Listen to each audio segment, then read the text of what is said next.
Have you ever wondered how to describe the food that you have just tasted using Tagalog? So let me help you with that. There are several ways to describe the food that you eat using Tagalog.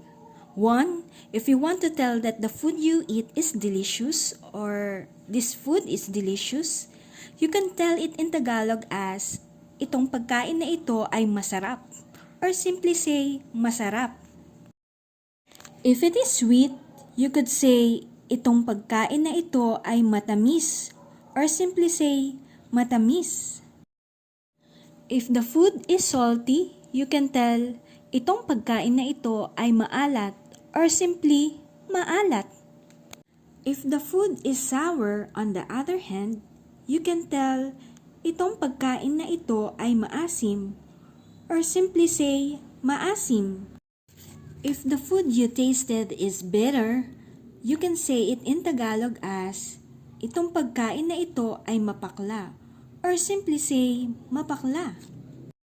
If the food that you eat is spicy, you can tell it in Tagalog as, itong pagkain na ito ay maanghang, or simply, maanghang. If it is tasteless, you can tell it, itong pagkain na ito ay walang lasa, or simply, walang lasa. If the food is tasty, in Tagalog, you can tell it as, itong pagkain na ito ay malasa, or simply say, malasa.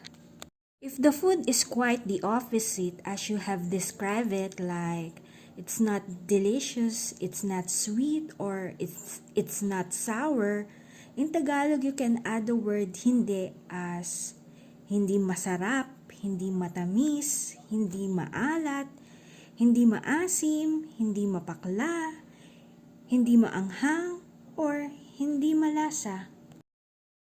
In summary, those are the ways or terms you can use to describe the food that you eat using Tagalog. Can you already use them on your daily conversations? I hope so. So, thank you for watching.